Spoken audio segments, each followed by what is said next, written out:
CPIA and the Center on U.S. Power and Politics Transatlantic Currents event. Reflect on Afghanistan and U.S. civil-military relations. Have a conversation with Lieutenant General retired David Barno. I am Charlie Salonius Pasternak. I'm the head of CUSP Center and carry kind of two hats also at the Institute. One is Finnish regional security and defense, and the other one is U.S. security and defense policy. Now, today's Transatlantic Currents event is hosted by our non-resident fellow, Leo Michel, whom all of you probably know, but in short has had an extensive career in the U.S. defense and security establishment. And I think the two topics we're going to be covering today are extremely timely. Just yesterday, the Finnish parliament discussed Afghanistan, including an evaluation of Finland's operations there, changes to laws that the Kabul evacuation operation brought to the fore. And in recent, I'll say months, we've also had a reminder that civ-mil relations, while in general, I think they're doing well in Finland, have to be taken care of. It's a bedrock of the democracy working. And we've seen examples or been reported examples of, for example, sexual harassment and maybe a leadership that isn't quite in tune with how they're expected to be addressed by politicians or society in general. So I think that conversation is also important to have. What is the relationship? And in a completely different angle, you might say it's critical as Finland's about to make its biggest ever acquisition decision to replace the Hornets, the HX project in about a month and a half, which of course will be made based on military advice, but ultimately made by politicians. So in summary, I think both topics are super critical to understand, both if you want to understand the US, but also discussions to have in other countries. Before I hand it over to Leo, I just want to remind everyone, please close your cameras and put your questions into the chat. Thank you. And Leo, take it away. Kiitos, Charlie. Hello from Washington, and thank you, David Barno, for spending time with us today. I'd like to take just a couple of minutes to set the stage for today's discussion. It's been 2 months now since Taliban forces took control of Kabul, and in the 2 weeks that followed, the US military, in cooperation with international partners, led an unprecedented operation. In dangerous and chaotic conditions, they evacuated approximately 125,000 persons, mostly Afghan citizens. And by September 1st, the US military had ended its 20-year presence in Afghanistan. The conditions there had deteriorated in recent years was not a surprise. In a report published just 2 days after the fall of Kabul, the Special Investigator General for Afghanistan Reconstruction, which is an independent agency created by Congress to conduct oversight of the US-funded reconstruction programs, develop lessons learned, and recommendations to promote their effectiveness, wrote this about the $145 billion reconstruction effort. Quote, the US government continuously struggled to develop and implement a coherent strategy. It underestimated the amount of time required to rebuild Afghanistan and created unrealistic timelines and expectations that prioritized spending quickly. These choices increased corruption and reduced program effectiveness. In his public testimony to congressional committees on September 28th and 29th, the chairman of the Joint Chiefs of Staff, Army General Mark Milley, was also very straightforward. To quote General Milley, some of the key lessons learned requiring thoughtful examination are the decisions to reduce forces in Afghanistan in order to we need to fully examine the role of Pakistan as a sanctuary. We need to understand the degree to which corruption contributed to the collapse of the Afghan government. We need to understand the mission creep, where we transitioned from a counterterrorism mission to nation building, and we need to understand how we developed, trained, and equipped the Afghan security and defense forces and why they collapsed in only 11 days and how our intelligence systems missed the speed of that collapse, unquote. And at those hearings, Defense Secretary Lloyd Austin, himself a retired four-star general, broadly concurred with General Milley's remarks. The hearings also explored important issues related to civilian-military relations. With regard to Afghanistan, and under often hostile partisan questioning, Milley and Marine General Frank McKenzie, who heads the U.S. forces in Central Command, which spans the Middle East and South Asia regions, acknowledged that they had advised President Biden, this is prior to his decision last spring to withdraw all U.S. forces from Afghanistan. They had advised the president to maintain a residual force there of some 2,500 troops. But as Milley explained, quote, "It would be an incredible act of political defiance for a commissioned officer to just resign because my advice is not taken. This country doesn't want generals figuring out what orders we are going to accept and do or not do. That's not our job." End of quote. So, David Barno, you were the senior commander of U.S. and coalition forces in Afghanistan from 2003 to 2005, which coincided with the phased expansion of the NATO ISAF mission across the country's regions. How would you frame the major lessons learned from that period in particular, and the 20-year span of the US and NATO efforts more generally? Well, thanks, Leo, and thanks to FIA for hosting this event today. I think it'll be a great and interesting discussion. I look forward to the questions from the audience as well in the second half of our opportunity here this morning. The first thing I would say, Leo, is that it's going to take many, many years to absorb and think through all the lessons from Afghanistan. And the instant analysis that we're all prone to try and assess at this point, is inevitably going to be flawed and is inevitably going to be, short of a more comprehensive assessment. So certainly all of us that have served there are reflecting upon our time in that particular region, in thinking through what could have been done differently, what precipitated the final collapse, what were the factors that the United States, got wrong, and NATO and its mission in Afghanistan got wrong, and what was gotten right, which was quite a bit in terms of the progress that was made over 20 years from what Afghanistan looked like in the fall of 2001 to what Afghanistan looked like, prior to the Taliban takeover here in August. So I think there's a couple thoughts I would have in terms of some of the big lessons. And again, my tenure there was in the very early days, 2003 to 2005, as you note. I went back several times for trips as an invitee, usually by the commander of the ISAF, the International Security Assistance Force, and the NATO force in the years to follow. But I haven't been back actually in about 10 years now. So in that period of time, the last 10 years actually marks a rather different phase in the entire conflict in Afghanistan. But I've followed it pretty closely and done a lot of testimony about it, spoken about it, and engaged with the decision makers on it and a number of times over the years. So a couple thoughts from me would be, again, reflecting back first to my own time there, Afghanistan throughout this period, but especially during my era in the immediate years thereafter, very much suffered from never being the priority for the United States in terms of the conflicts that we were fighting around the world. The role of Iraq and the invasion of Iraq in March 2003, which actually, the military buildup for that started, well over a year before that, had an immense impact on not just the military force levels in Afghanistan, but the entire focus of the United States government on that particular region. And so Afghanistan has, I think, rightly, but unfortunately always had the label of being the forgotten war. And in many, many respects, that's true, not just during the first years, but really, in the last 10 years as well. There have been polls asking Americans 3 and 4 and 5 years ago whether the United States was still in Afghanistan or not with troops, and most Americans didn't know. And so the whole notion that this war was a priority effort. Wars consume societies, they consume nations, they certainly consume militaries.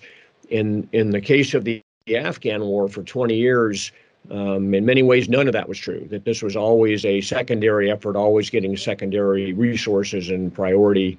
with very, very, very few exceptions. So I think that's a critical aspect is, principally the war in Iraq, but just the seriousness of intent and effort and energy behind the war.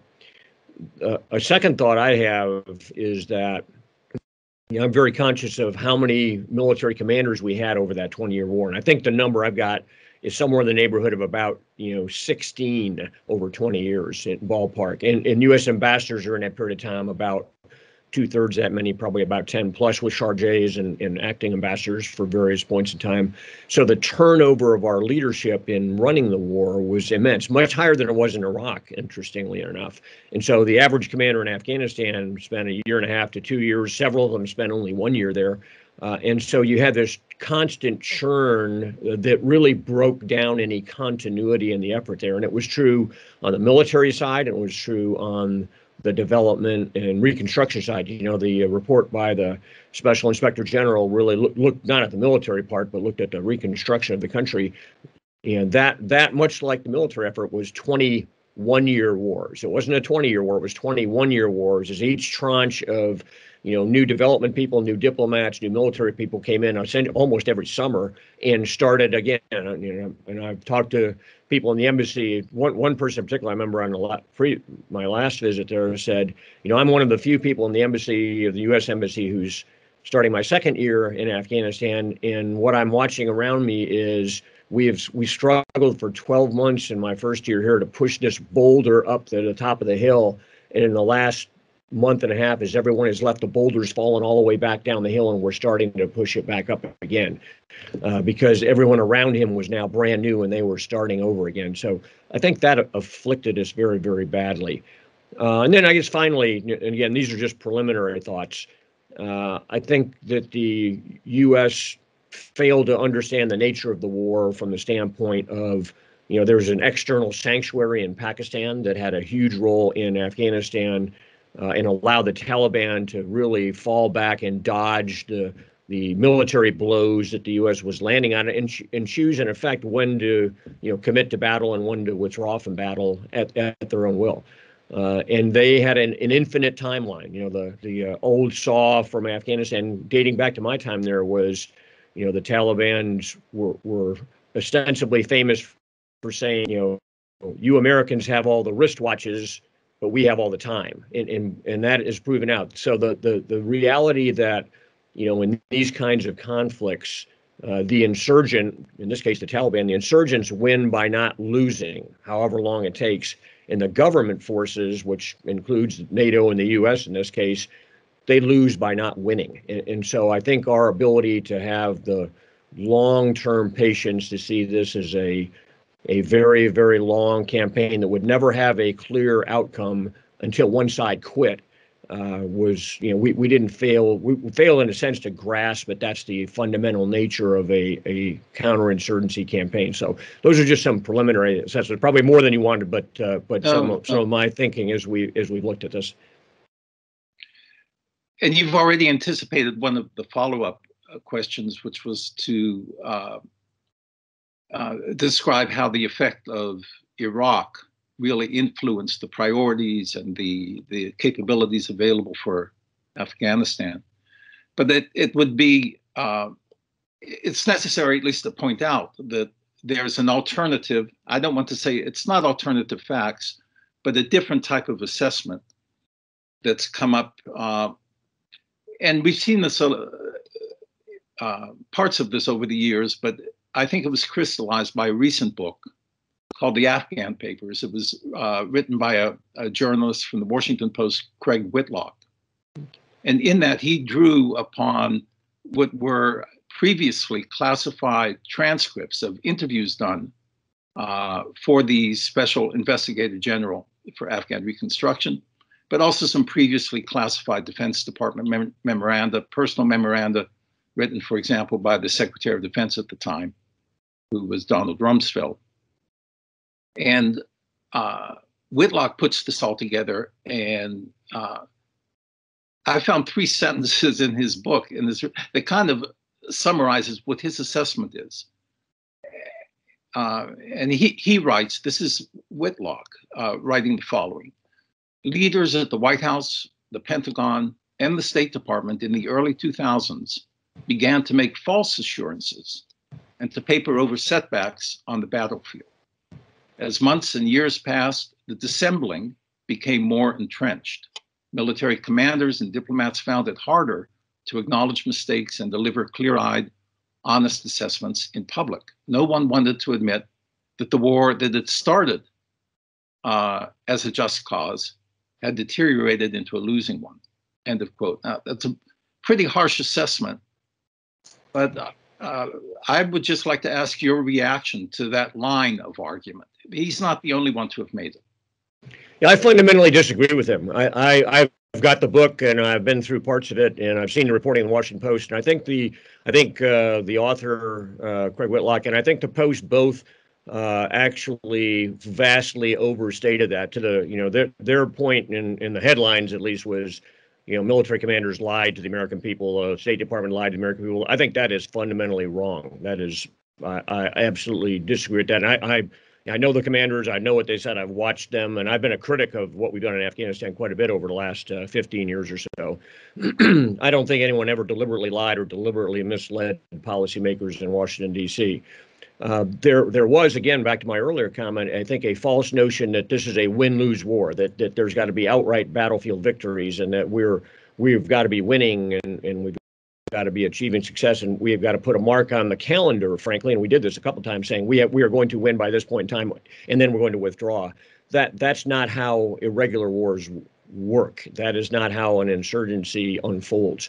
And I think there was a misappreciation among senior leaders in Washington and probably the American public, and certainly the Congress of the United States, from statements from Capitol Hill, that somehow this war has an endpoint that we can put a dot on a map with a hilltop seas, and we're, although not stated this way, we're going to have a surrender ceremony on the deck of the USS Missouri in Tokyo Bay, as we did in September 1945.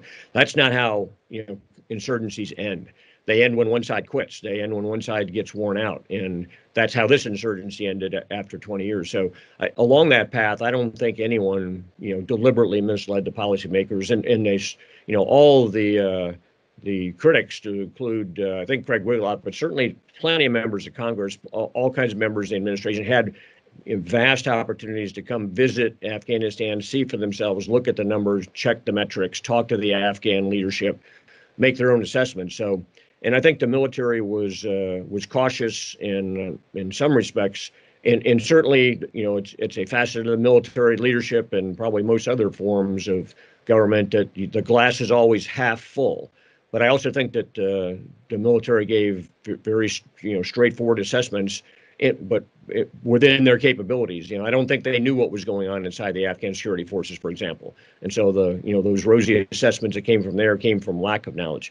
And I think finally, the fact that you were rotating people every year, every new commander came in seeing at all levels, all the way down to the tactical level, saying, this is really messed up here. I can fix this, and I've got a year to do it, and it's much better by the time I leave than it was when I got here. Then the next commander comes in and goes through that same cycle. So I think, again, this lack of continuity of a long horizon, of a long view of the war by everyone, actually contributed to, the sense of everyone's got a more optimistic outlook than they should have, because no one's actually looking at the long view of the war. So I do take issue with his assessment.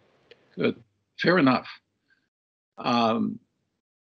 This is kind of the last Afghan question, and then I want to pivot a little bit, but it kind of joins the two subjects that we're going to discuss this morning.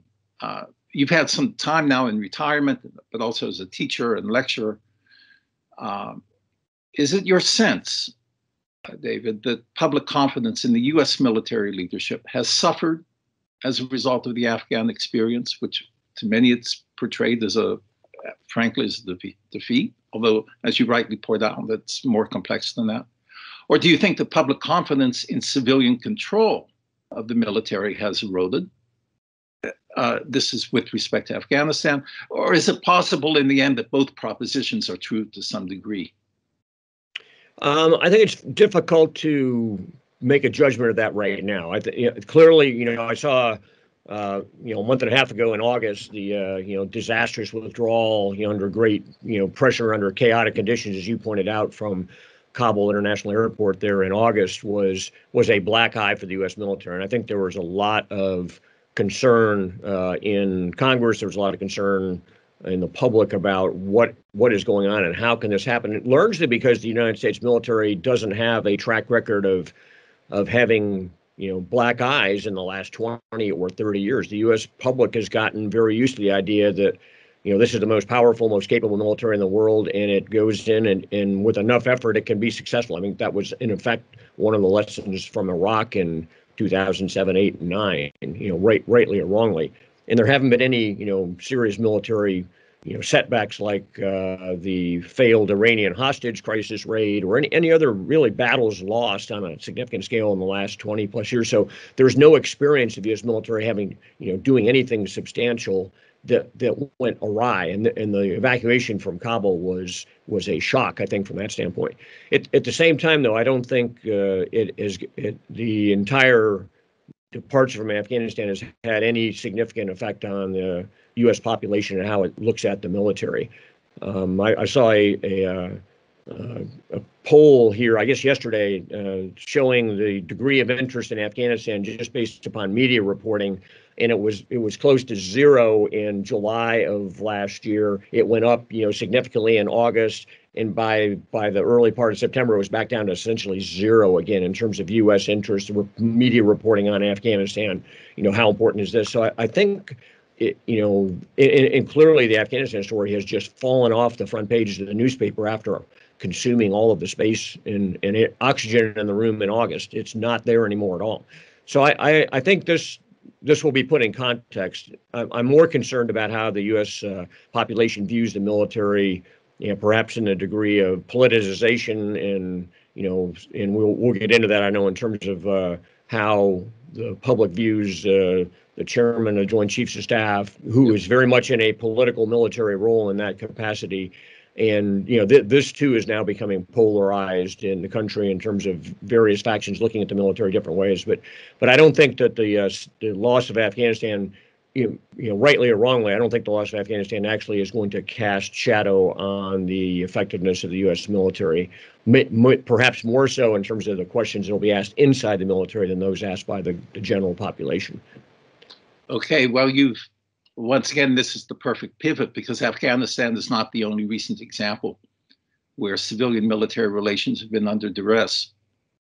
And I'm sure it's been somewhat covered in the Finnish press, but just to sum it up, in the recent book, Peril, written by journalists Bob Woodward and Bob Costa, they describe how General Milley, once again the chairman of the Joint Chiefs of Staff, felt manipulated and embarrassed to the point of apologizing.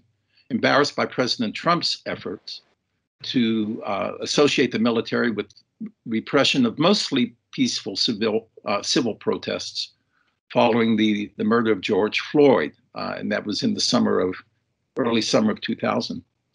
But they also revealed, the journalists also revealed, for the first time, I believe, that General Milley had twice called his Chinese counterpart, once just days before the November election, once just after the January 6th assault on the U.S. Capitol, to reassure the Chinese that the U.S. was not plotting secretly to attack as a part of a Trump effort to remain in power.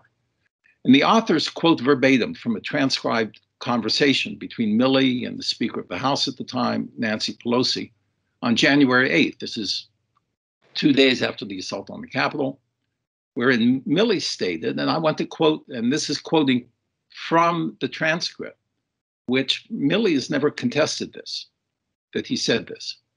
This is Milley speaking. "I can guarantee you 110% that the military use of military power, whether it's nuclear or a strike in a foreign country of any kind, we're not going to do anything illegal or crazy. I'm talking about us striking out, lashing out militarily, domestically, or internationally," unquote. Now, interestingly, Milley was fiercely criticized by conservatives in Congress and in the conservative media universe for allegedly overstepping his authorities, somehow inserting himself into the nuclear weapons chain of command, and even for his willingness to meet with Woodward and Costa. You've been around the block a lot of times, General. What lessons do you draw from these incidents, and have they in fact set problematic precedents for the future? Yeah, being around the block a lot of times suggests I'm really old, which is only partially true. I have to say, no, absolutely. And that series of discussions, consumed a lot of media attention here in the last month or so, and it culminated in the testimony that General Milley did, along with Secretary of Defense Lloyd Austin and General Frank McKenzie from U.S. Central Command in the second to last week of September, I think September 21, 22. Which really put to rest all of the criticism, and the story ended at that point in time, which I thought was quite interesting. So two aspects of this, one on, from my perspective, one on Milley talking to his Chinese counterparts. I would tell you, and I know you know this is absolutely routine. The chairman of the Joint Chiefs of Staff talks to his military counterparts in all countries around the world on a regular basis, which includes Russia, which includes China, which includes our allies, which includes others, that we have less friendly relations with, in an attempt to maintain communication so that there is some degree of a relationship there that can be useful in defusing crises when they occur. So, Milley didn't dispute those calls, and those were, as he did state, that those calls were fully coordinated with the State Department, with his civilian bosses, with others.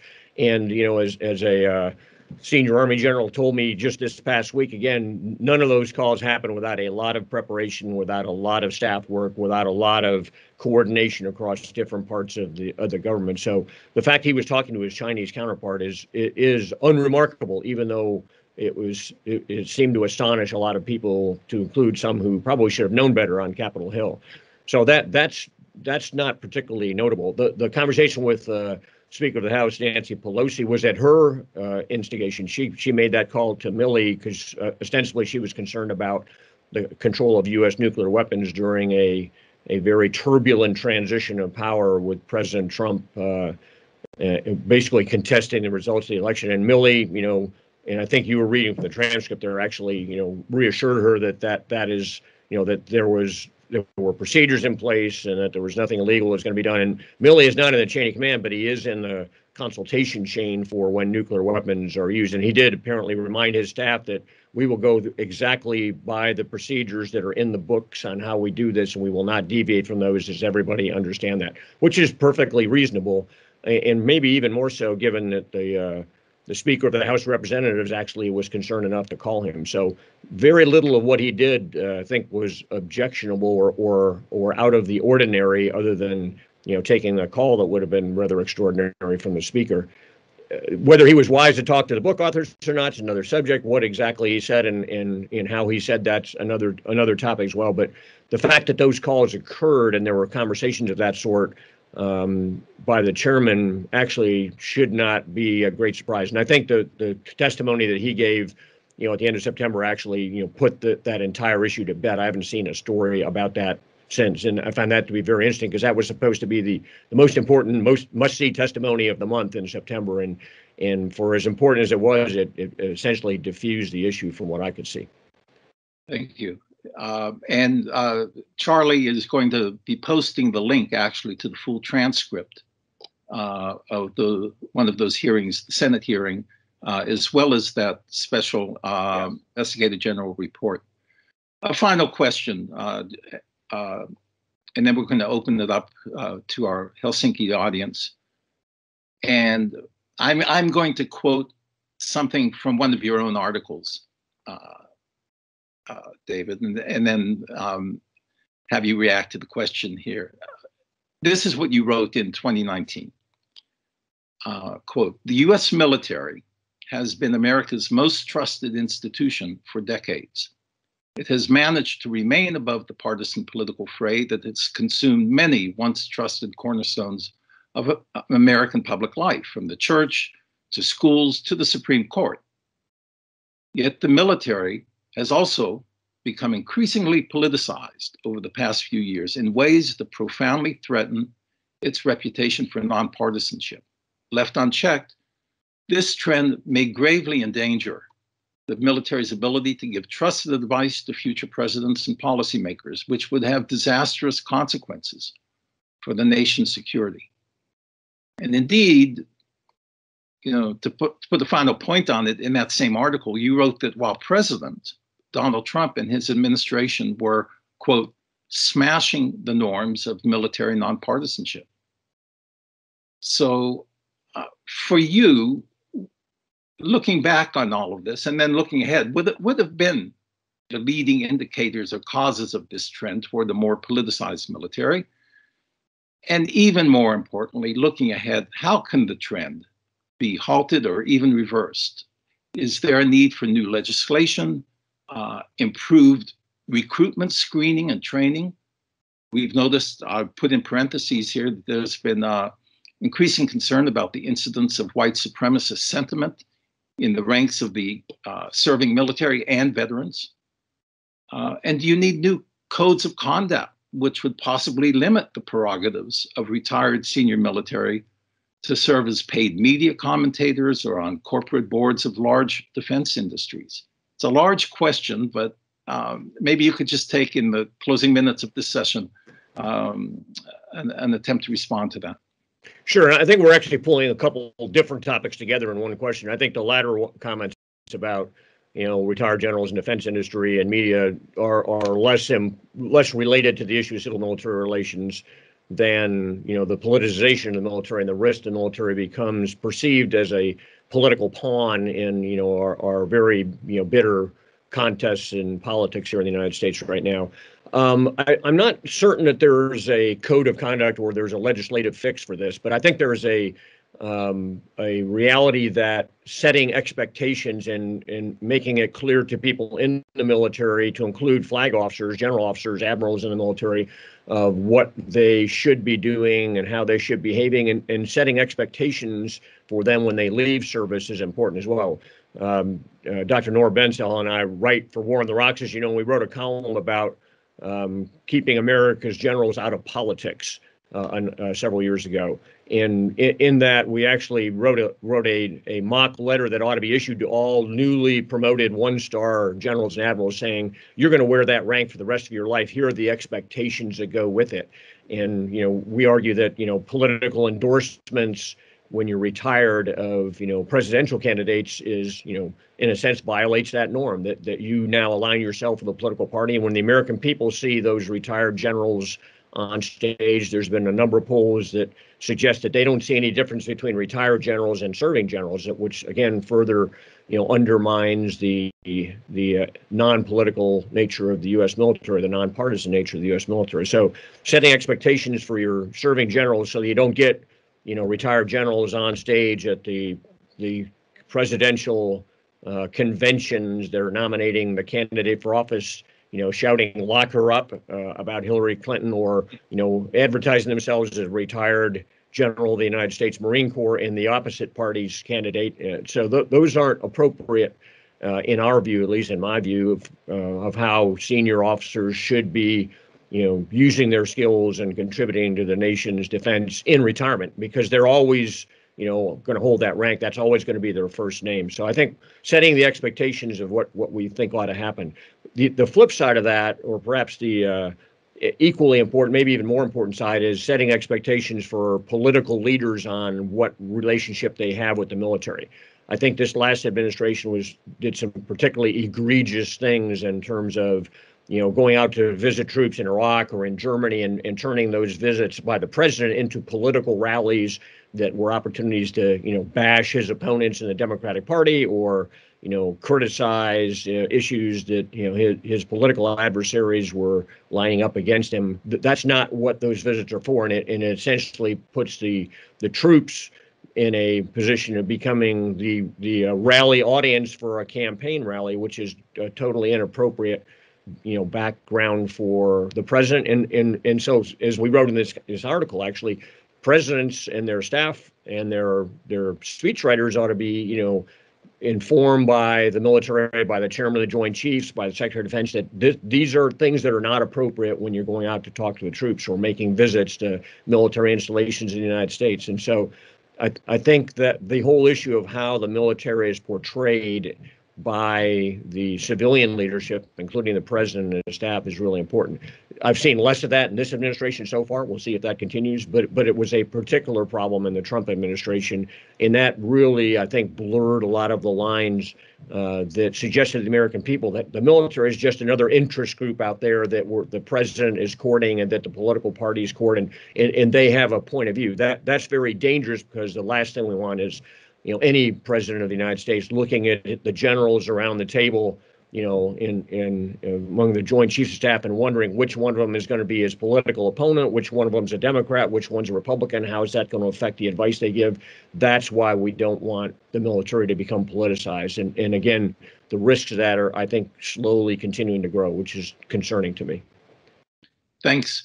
Charlie, at this point, I'm going to turn it back to you. I hope I've kicked off the discussion. You've said a lot of really interesting and profound things, General. Thank you so much. Back to you, Charlie, and you can moderate the questions from our Helsinki audience. Thank you. I will moderate, but Leo, hopefully we'll get to use your expertise here too. I certainly have a list of questions, comments, thoughts, but I'm going to jump directly into the chat and start questions we have so far of Afghanistan. And the first one you might be able to see, Olli Ruohomäki, who I have to say in parentheses, yes, he's a non-resident fellow at FIA.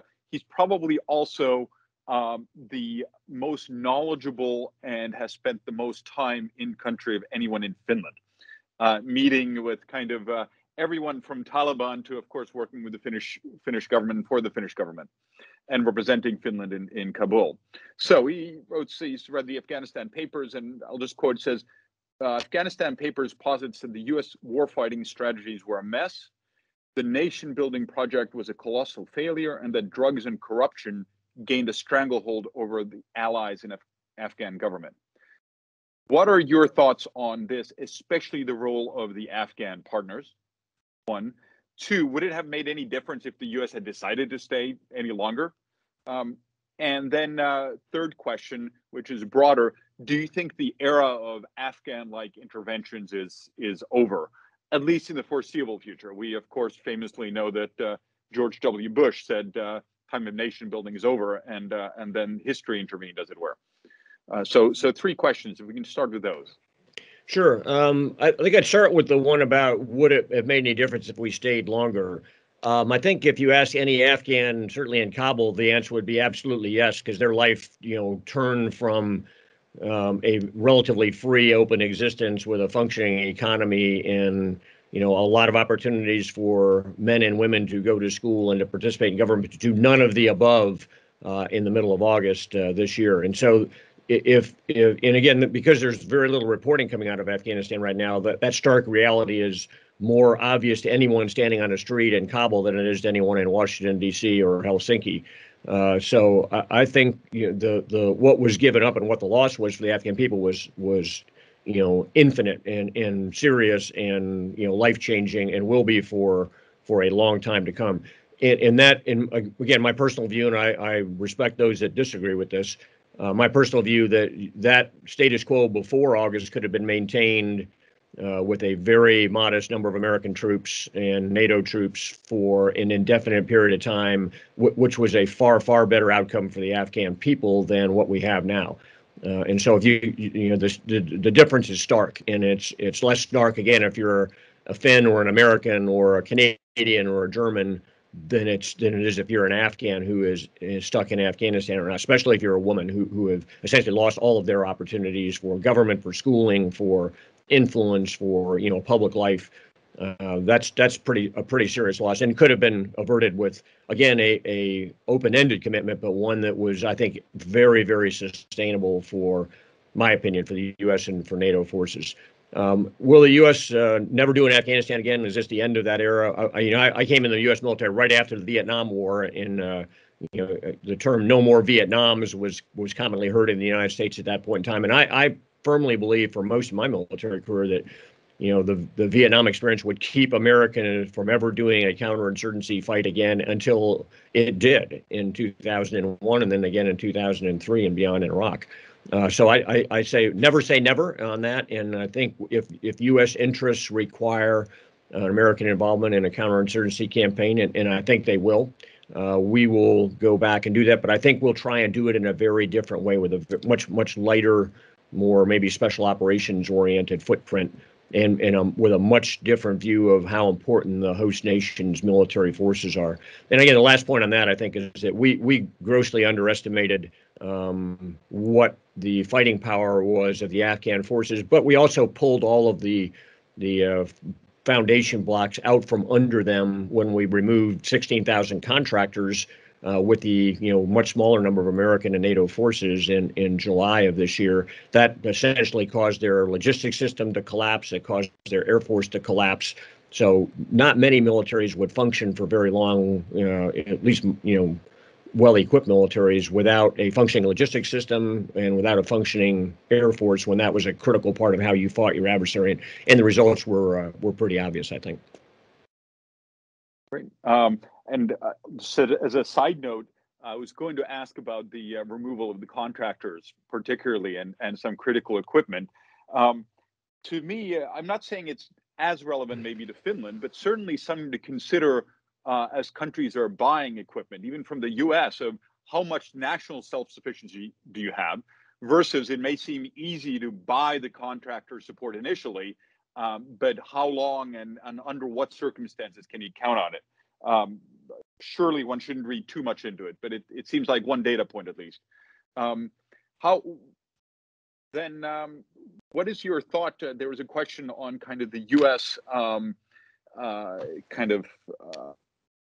war strategies, and I'll take a quote from Military Adaptation in Complex Operations from 2009, which on it, and not the whole quote, but it says, "In the aftermath of relative certainty of doctrine, training, tactics, adversary, and known terrain of the Cold War, that is, the US military today is in a sense operating without a concept of war and is searching desperately for the new unified field theory of conflict."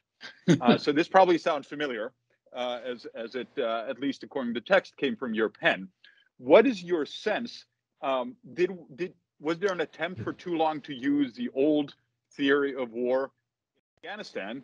And now, as we're going forward, how do you see this developing? There's a shift, as you've noted, towards, I'll say, peer adversaries and kind of great power combat capabilities. What's the unified field theory on this, and does Afghanistan help? Yeah, still a legitimate quote. I think very far-sighted. Whoever wrote that back in 2009. Yes, agreed. The unified field theory of conflict, I think, is in the U.S. is emerging in two ways. One way is in something that the United States is calling the joint warfighting concept. The U.S. military has been working for the last year and a half, 2 years on developing a new way of warfare that integrates all of its emerging capabilities. I mean, there's some tremendous breakthroughs that are happening in technology right now. There's a very different view of what kind of threats the United States is going to have to deal with in different parts of the world. And this is, in a sense, the high-end conventional aspect of warfare and where it's going in the 21st century and how it's going to be different than, the Desert Storm, the U.S. operations in Iraq and Kuwait in 1991, which is kind of the previous paradigm. So I think that joint warfighting concept is still under development. It's going through different iterations. It is going to posit a different way of fighting that links and integrates all of these new capabilities. The domains of cyberspace and of space, potentially the homeland defense and the vulnerabilities the United States faces there, the vulnerabilities of logistics, the complexities of command and control. So all that is going to be part of this new concept. And again, that's, I think, the new unified field theory. Where does Afghanistan fit into this? The new unified field theory does not include, irregular warfare in what used to be called low-intensity conflict, counterinsurgencies, counterterrorism, explicitly. So there's still an emerging body of what can we learn from the Afghan war, and how does that affect our future prospects of fighting more effectively in the irregular warfare domain. I think that's going to take some time to sort out. Perhaps the biggest, I don't disagree with the previous questioner's comment about essentially a chaotic, war-fighting construct for Afghanistan. I think we had, again, 21-year war-fighting concepts for our war there, which is an ineffective way to fight any kind of war or do anything else in business or academia. And so I think we have, one of the things that is critically important is to, think through, as Clausewitz said, the nature of the war that you're embarking upon, and don't mistake it for something else.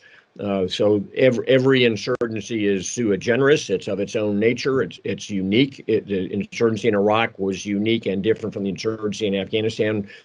There was some efforts by a number of commanders to translate one into the other that I think were very ill-advised. And so I think having to think through what do we learn in the warfighting aspect of this that we can take forward in the future. And a lot of that's going to have to do with, I think, doing a different job of building partner militaries than we did. I think we're going to come down that path pretty strongly to rethink how we do that, because ultimately you're only going to be as successful as the nation you're supporting in the military you build for them. And that was, I think, one of the salient failures in Afghanistan over a long period of time. Let me take one more question here about Afghanistan, a quite specific one from Tariq Jatan. It's relating to ANA being structured more or less as a policing force, according to the question, or counterinsurgency force. Question is, do you think that when the Allied forces pulled out, ANA failed to sustain an army-like command and control? And I guess it's a question about command and control, in addition to logistics and capabilities we discussed in the face of the Taliban takeover. And then how do you see the future of possible regional interventions or resistance in the country?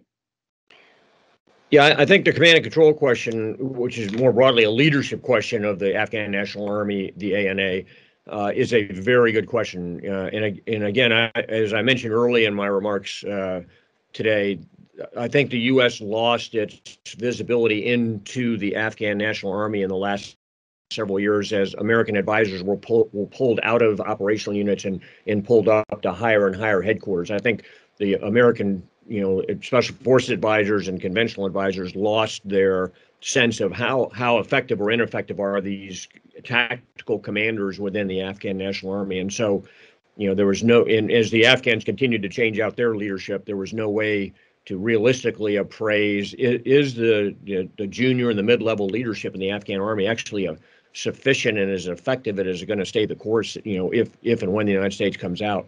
So I think we're flying blind for a couple of years with that regard, and I think that's a incredibly important facet that contributed very quickly to the failure, that the command structure collapsed, in August very rapidly at all levels. And part of that is also, which is, again, going back to each insurgency is unique. The Afghans, this has not been remarked on much, but even during my time, I was keenly aware the Afghans have a long tradition of flipping sides, when it looks like the opposition is going to be dominant. And that's what happened when the Taliban fell in 2001. Large numbers of organizations that supported the Taliban immediately flipped side to the coalition and the Northern Alliance at that point. So there's part of that we probably failed to estimate as well as we looked at that. In terms of the internal resistance, the Panjshir Valley and others, there's very little reporting on that right now. I think that's, in 2001, there was actually a very robust Northern Alliance faction fighting against the Taliban in northern and central Afghanistan that had a lot of capabilities, a lot of weaponry, and was being relatively effective. And that's what the United States actually went in and brought capabilities to enhance. I don't think there's going to be anything of that size or substance in the foreseeable future in Afghanistan. I'd be quite surprised. All right. Thank you. And I remember your comment about switching sides. An Afghan general that I met in Herat had successfully transitioned from Afghan to I'll call them communist forces, to Mujahideen, and on 3-4 times since then. And this is perfectly natural. It was viewed as this is how you, your family, and everyone else around you survives. That is exactly right, and I think not appreciated by virtually anyone in NATO and the United States that's looked at this war. So question. I don't see any more questions in the chat, but please type them in if you have them. Some questions about civil relations. You talked about these norms for military leaders, and in Finland, we've had questions about this, particularly about recently retired senior officers going to then advise concretely any of the 5 companies or OEMs to supply Finland's future jets. Now, from a researcher perspective, this might actually be quite useful, as Finland's requirements are quite unique in some ways, and therefore these officers could say, you know, this is what Finland actually requires. This is how we fight.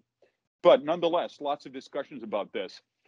So that's been one aspect. The other one is, of course, it's a national service conscript reserve-based military as a whole. And so as society changes, one might call, you know, as there's progress, if you choose to view it in that way. Of course, there's pressures on the military to do this. Do you have any thoughts or advice? Because I think in some ways the US military is miles ahead in terms of addressing diversity questions, having women kind of across the board in combat roles, things like this, than, for instance, with the Finnish one, is both the internal dynamics, but then also how the military leadership communicates this to ensure that people within the military, the senior military leadership, and then politicians are on the same page about these things. I think the second question, perhaps on conscription, you know, the United States obviously has had an all-volunteer military since 1973. Has had a lot of success with that. You will not find a senior military leader, a sergeant major on the enlisted side, or a general or admiral on the officer side who thinks we should go back to a draft military. But we've lost something in not having that draft military. You know, I came in the military right at the point where we switched to an all-volunteer force. The quality of that force was extremely low for probably its first 10 years, but then became, you know, incredibly successful and with much higher quality troops. But it also is kind of, this is a civil military issue. It's not a military efficiency question. It also has divorced the U.S. military from American society in some very problematic ways. You know, there's a common refrain in civil military relations that only, you know, 1% or fewer of American citizens serve in the U.S. military. But what's also interesting when you delve into that a bit is it's the same 1% from generation to generation. You know, my father and his 2 brothers all served in the military. Myself and my 3 brothers all served in the military. Both of my sons served in the U.S. military. My grandsons are very nervous about serving in the U.S. military. So there's a prospect that, you know, this is going to be the same 1%, you know, year after year after year, and the other 99% of the American people are going to football games and going to the mall and are vaguely aware that there's a military out there, and is unaware that they're in Africa and they're in the Middle East and they're in Afghanistan and they're in, you know, the Pacific, because they're not touched by that. That makes the decision to go to war much easier in some ways, because you're not engaging the population as a whole. And it also, you know, puts in my view, societally, an unfair burden on a very small percentage of the population when the stakes are so high, particularly in conflict. So I think there are some benefits. I don't think we should go back to an entirely draft military, but I have written a number of years ago that, you know, when the United States decides to go to war, if you can actually find that point on a chart, that we ought to institute a very small draft of 10,000 men and 10,000 women from that year forward, and put everyone at risk for being called up, which they're not today. And so they're not even involved in the decision to go to war anymore. So that, you know, again, that may be somewhat hypothetical to do something like that, but the idea that there has to be some equity, some, you know, commitment by the American people that's personal and not just, you know, abstract when you go to war is a very important aspect of that. So in some ways, I'd say, you know, Finland may have that advantage, even though the demographics and the dynamics of that in the force are much different. Right, and thank you. Your view then on kind of Black Lives Matters marches have been legion in the U.S., but also elsewhere in the world, as have been Pride Week parades and things like this. And if you just look at 2 countries that seem to be similar, Finland and Sweden, they're quite different approaches. You know, the Swedish Defense Forces chief of defense joining the parade, encouraging people in uniform to show that we are of society, as it were. And in Finland, it's illegal, in fact, to join any such political parade in a uniform or anything that could approximate or confuse people in this. And of course, there's arguments in both ways.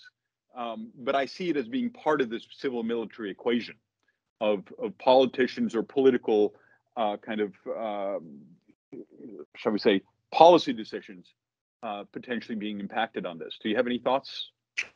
Well, the U.S. has some very specific rules on that as well, and generally you're not allowed to participate in those any kind of potentially political events in uniform, but you are very free to do so in civilian clothes. And so, you can, be on a stand at a political rally in civilian clothes, and particularly if you're not identified as being, Sergeant Smith from the 82nd Airborne Division, that's perfectly fine. And so there is at least a tacit encouragement to be part of those things, should you choose to, in your civilian attire, but not in uniform, because there's very much a expectation that, again, we're trying to keep the military out of the political fray.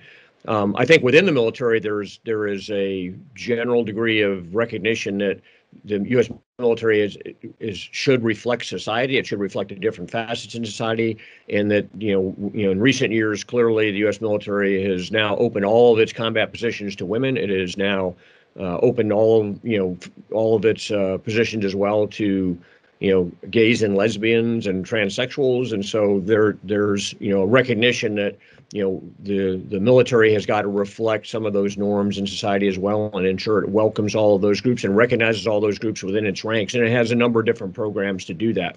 But there is a bright line that's drawn between you participating as a member in uniform at some of these rallies and then supporting it personally. And there, again, the appropriate way to do that might be within the force when you have, Black History Month or Women's History Month or things like that, which the military does a pretty good job of, regularly recognizing all of its members from different backgrounds, I think. Great. Thank you. I mean, it looks like we have a few minutes left. Leo, you've been suspiciously quiet here. If you have any thoughts, reflections on this part, and before that, I just want to thank everyone who participated and asked questions. General Barno, thank you for taking this time and having this conversation. But Leo. David, one thing that you mentioned correctly, of course, that when you become a flag officer, general, admiral, you have that title for life, as it were, although then people add retired to it. But there's another aspect of this too, and I realize that evidence for this is anecdotal right now. But it would appear that this question of politicization also has been raised with regard to veterans. And while it's not enormous, there is anecdotally some evidence that members of the veteran community have been disproportionately represented in some of the more militant extremist groups. A fairly high number, I think about 10% or so is what I saw, of those who were arrested or charged following this insurrection at the U.S. Capitol. So about between 600 and 700 people are facing criminal charges. About 10% of those are veterans, most not officers. But it does just raise the question of, well, not only the officer corps perhaps needs to be reminded while they're in the service and when they leave the service that they have a continuing obligation as a citizen, and they're not exempted from that because they're a veteran, to participate in some kind of militarized activities that we saw, on television from some of these extremist groups during the assault on the Capitol. Right. I have some concerns about that as well. And I see a number of these, again, anecdotally, in just, social media and the feedback I get from people I serve with at, junior levels in the military, particularly my enlisted soldiers from various assignments. And I think, one of the things that the military, I think, underappreciates is how incredibly powerful social media has been in affecting the thinking of not only serving people, which is a particular concern, but those that are veterans, and that there is an alternate, universe out there of, how to interpret news, how to interpret reports, how to interpret facts, which we've seen even with COVID-19 pretty dramatically. And this is having a huge impact on the veterans community. So I take your point, and I think the military needs to spend a bit more time reminding veterans of their obligations, to include, folks that are serving on active duty in senior positions as, Sergeant Major of the Army or perhaps Chief of Staff of the Army, on reminding veterans of what's expected of them. But also, they have to be very careful to not suggest they're infringing on their rights as citizens to participate in political activities and have a political viewpoint or have signs in their front yards. I see that all the time in Pennsylvania.